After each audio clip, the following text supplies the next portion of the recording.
if he would have spun out or whatever, I'm sure Nick would have had a much different face towards the end of the race. The benefit of the fastest lap as well, that crucial extra point in his championship fight meant he got 7 points from yesterday. So yeah, it definitely closed the gap, because there was that stat that was super interesting going into yesterday's race, is he had exactly the same number of points in the same number of races in the same location as Stoffel van Dorn did last season, who obviously went on to win the championship. But he had an even bigger points gap behind him than Stoffel did, and now that's completely gone. 2 points. I mean, there's still a long way to go, and we know Formula E is so competitive. Every weekend there's someone else showing different powertrains depending on the kind of track, the heat, the kind of grip. There's so much. I mean, it's so hard to predict what's going to happen in Formula E. You know, when the season started, we thought that Porsche was going to dominate it, and that was it. Pascal Wehrlein was going to win the championship easily, and then we saw for a number of races not scoring points, doing a lot of mistakes. It's just, you have to drive. These cars are so difficult to drive, and it's street track. The margin of error is 0, literally, because there's no runoff area. There's the walls all around you.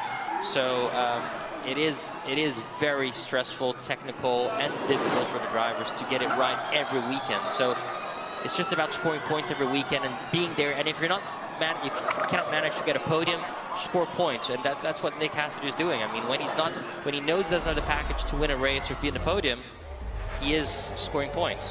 Okay, let's take a look at David Beckman here. This was very, very early into the race. It was the first lap where he had a little incident there with Sebastian Bremy, and lost a bit of his front wing, which was then sitting on the track for a lot of the race, offline, but fine. But he did well to continue after this, because that no doubt would have made things a bit harder for him. Yeah, I want to be slightly critical of this, because you know, his mindset going into that race yesterday should have been just to stay clean. Learn as much as possible from the veterans around him. I think that was Buemi that he ran into the back to. So one of the most experienced drivers in Formula E. He's not going to leave an inch to a rookie. You know, have that in the back of your mind. And yeah, he was lucky for that not to completely ruin his race. I think he's going to be a little bit more cautious of that today. So this is why we have you drivers in the booth with us, because it's the logic, it's the reality, it's the sense checking, where I'm just here all about the drama and the excitement. So this is good. I'm here for that too. Excellent. So riding on board now with David Beckman, who's done his personal best in Sector 1 and Sector 2 so far. Can he complete the lap with his fastest lap time of the session? We'll see. But if we look at the leaderboard, or the timing board at the moment, Jean-Eric Byrne currently fastest lap with 1:08.382. Then it's René Rast, Jake Dennis, Jake Hughes, Nick Cassidy, and Stoffel van Dorn. Now, interestingly, we're not seeing as much consistency in the lap times as in terms of teams as we were at this point in free practice 1 and 2. We were seeing a lot of teams bunched up together, showing equal performance, but it seems a little bit more scattered this time around. Yeah, of course. Yesterday it was more about which teams and drivers rolled off the trailer, as we say, the quickest, you know, from the simulator earlier in the week. But now these teams and drivers have had a chance overnight to look at some things. Keep pushing turn 1 for references, and then we back off for cool. There we go, that's Max Gunther, who, as we said earlier, was the fastest man in free practice. 1, 2, and qualifying groups, and the duels. So yeah, very much the fastest one-lap pace But also, up to the race. One thing that happens also, for sure in the beginning free practice, what they'll be doing, they'll be simulating a little bit the energy target for the race. And then the second part of practice, they're getting ready for qualifying. So the drivers are starting to change tires and putting colder tires, more grippy tires.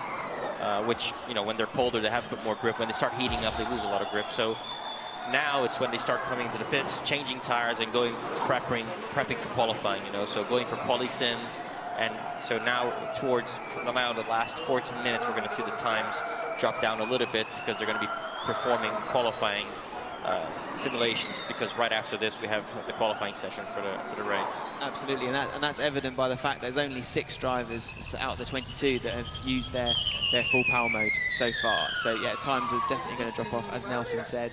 A couple of other things to mention, just talking about energy targets there in the first half of this session, is a whole new strategy for today, because they've got 2 extra laps to contend with from yesterday. Now, having spoken to a few drivers after the race, the general sentiment or kind of prediction was it might not be similar to what we've seen in races before this weekend, but it's going to be closer to that. So those 2 extra laps will have a difference in the style of racing we see. Does that as drivers, as people that know about energy management and how 2 laps might make a difference. Does that resonate with you? Well, basically, yesterday, let's to try to summarize it a little bit. Yesterday, let's say all of the coasting time in the lap was around 2 seconds to 3 seconds, perhaps, you know, if you add up all the little straights. So it wasn't that much. Today is probably going to be more about 5, 6 seconds. So you have more time of coasting, which means that there's more chances the car that's sitting behind you, he keeps accelerating instead of coasting, and he's going to have a chance to pass. So the opportunities to overtake, and for sure this race, are going to be much higher than yesterday. So I think we're going to have a more of a typical one of those races where we see leaders changing quite a bit. You know, the fight for change of position are going to be much higher today, hopefully, because that's what I want to see. A lot of overtaking maneuvers. It's going to be much higher than yesterday, just because they are going to back off in the straight much earlier than yesterday. So we're riding on board now, or watching Pascal Wehrlein in his Tag Heuer Porsche Formula E car. That was his 3rd win of the season yesterday, the first in the doubleheader here, and his first podium finish in 7 races. So as I said, you know, a huge return to the form that he needs for this championship fight to go to the very end. But it is tight. There's only 2 points behind Nick Cassidy, and just another 8 points behind that for Jake Dennis. So yeah, Sasha Fenestraz here in the Nissan, looking on a very good lap, fastest sector 1 and 2. Is it going to be a fastest sector 3 as well and put him to the top of the timings? Yes, it is. Good running from the rookie. Solid lap. He's been looking pretty quick. He's got 1 pole position to his name. He would argue too.